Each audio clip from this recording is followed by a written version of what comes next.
She waits in the dark, unseen by moonlight or starlight. No banners, no shriek, no army, just silence.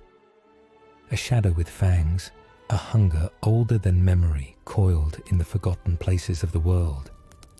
You may remember her from the movies, creeping, chittering, chasing Frodo through narrow tunnels. But what if I told you? The films barely scratched the surface. Tonight, we descend into darkness to answer a question whispered by firelight and feared by wanderers. How big was Shelob? Really? Not just in size, but in scale, in history, in dread. Because Shelob was no ordinary monster. She was the last daughter of an ancient horror, something older than Sauron, older than the kingdoms of men, older, perhaps, than the world itself. Let's begin. Part 1. The shadow in the tunnel Shelob. Even her name crawls when spoken aloud. Most remember her from the films, a monstrous spider lurking in the dark tunnels near Cirith Ungol, poised to strike. But what if I told you that what we saw on screen was only a shadow of what Tolkien truly imagined? In this tale, we explore just how big Shelob really was, not just in size, but in presence, in power, in terror. We'll walk through ancient webs, glimpse her foul ancestry, and come to understand why even Sauron allowed her to dwell near his borders unchecked. Part 2. What Tolkien wrote. Tolkien's own descriptions of Shelob paint a picture far more dreadful than many recall. In The Two Towers, she is described as a thing of great bulk. Her vast belly sagged between her legs, its huge, bloated bag swayed as she moved. And further, she was bloated, great bloated, like a spider huge beyond all imagining, a shadow out of nightmare. These words are no accident. Tolkien uses the language of exaggeration, huge beyond all imagining, not casually, but deliberately. This is no man-sized spider, not a big dog with legs. We're talking about something titanic. Though Tolkien never gives precise measurements, many readers and scholars have speculated. Based on contextual clues, her ability to block tunnels, ensnare full-grown orcs, and overpower Frodo like a rag doll, it's reasonable to estimate that Shelob's body alone may have been 10 to 15 feet tall at the abdomen, with legs extending her total reach to nearly 30 feet or more. That's not just large, that's elephant-sized, bigger than a troll, more massive than any living spider has ever been. Part 3. Bigger than the movies. In Peter Jackson's Return of the King, Shelob is terrifying to be sure, but her size is scaled down for cinematic practicality. She's about the size of a large horse, with legs maybe a bit bigger. And yet, in the book, she seems to be more than that. Consider this passage. Even as Sam himself crouched, looking at her, seeing his death in her eyes, a great malice curled about him, and he knew he could not escape her bulk. Her bulk filled the tunnel. She wasn't just in the tunnel, she was the tunnel. Imagine a spider so large that it functions like architecture, not just a predator, but an environment. That's the vision Tolkien offers. Part 4. The Daughter of Darkness. To truly understand Shelob, we must look at her origins. Shelob is not just any giant spider. She's the last daughter of an ancient terror, Ungoliant. Ungoliant predates even Sauron's rise. In the First Age, she allied with Morgoth, the original Dark Lord, and helped him destroy the two trees of Valinor. She drank their light. She wove darkness so thick that even the stars were choked out.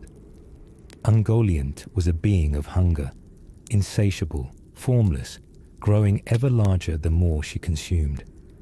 Some believe she was a spirit in spider form.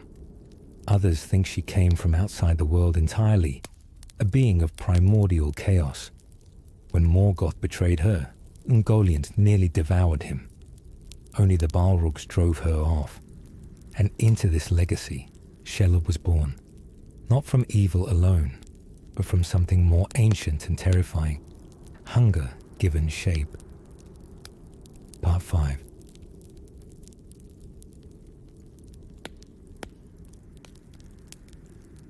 Shelob made her home in the mountains bordering Mordor, near the pass of Cirith Ungol. But this wasn't some random nesting ground. This was a strategic lair. She chose a path of great importance, a hidden entrance to Mordor that many tried to use and few returned from. Sauron knew she was there. He did not control her, but he welcomed her presence. Why? Because she was a perfect guardian, a terror that even his enemies wouldn't expect, a creature that needed no command, no orders. Her hunger did the work. In fact, Sauron would send prisoners her way, sacrifices, food. Shelob was not his servant. She was his tolerated neighbor, a dark ally by proximity. That alone tells us the scale of her power. Sauron, the Lord of the Rings, did not dare challenge her dominion. Part 6. How old was Shelob? Shelob was ancient.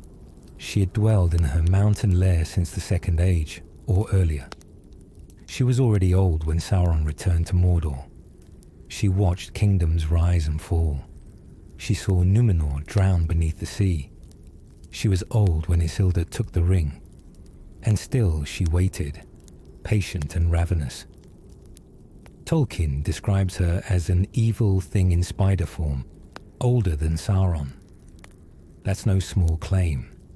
She had lived for thousands of years and may have survived long after the fall of the Dark Tower.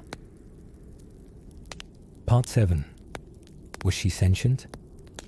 This is where things get interesting. Shelob does not speak in the books. She does not cast spells or wear a ring. But Tolkien makes it clear. She is more than an animal. She feels malice. She chooses her attacks. She toys with Frodo. She hunts with a cruel intelligence. Sam senses this too, as he faces her with the light of Erendil in one hand and Sting in the other. He knows he's not just battling a beast. He's facing something ancient and willful. Some fans speculate that Shelob is a lesser Maya, a spirit like the Balrogs or the wizards, who took on monstrous shape.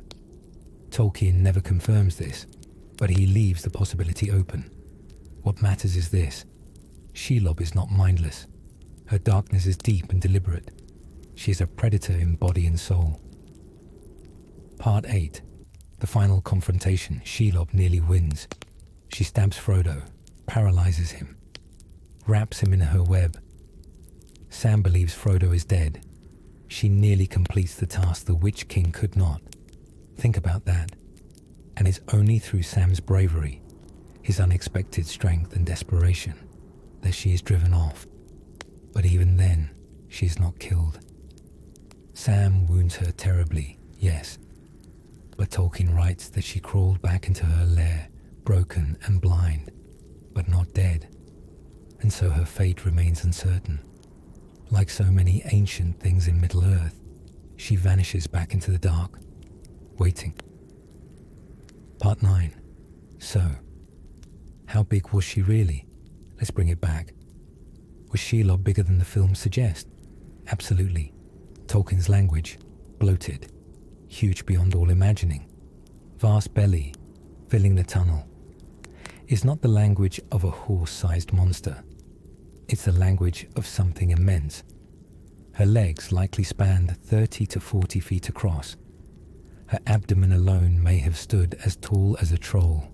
Her weight? Possibly several tons. More importantly, her presence was enormous. She was a living embodiment of fear, of gluttony, of ancient creeping evil. She is what nightmares look like when they grow old and clever. Shelob was not just a spider. She was the last child of an older darkness, a relic of a forgotten war, a shadow from before the world was ordered. And when Sam stood before her, trembling but unyielding.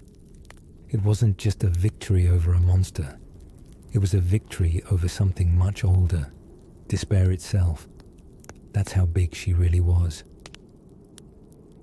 Thanks for sitting by the fire at Campfire Dunedain. If this journey into the shadows stirred something in you, give the tale a like and share it with a fellow wanderer. There are still many ancient things lurking in the forgotten corners of Middle-earth, and many more stories waiting to be told. Until next time, keep your lantern close, your courage closer, and remember, sometimes the biggest terrors aren't the ones we see, but the ones we almost forget.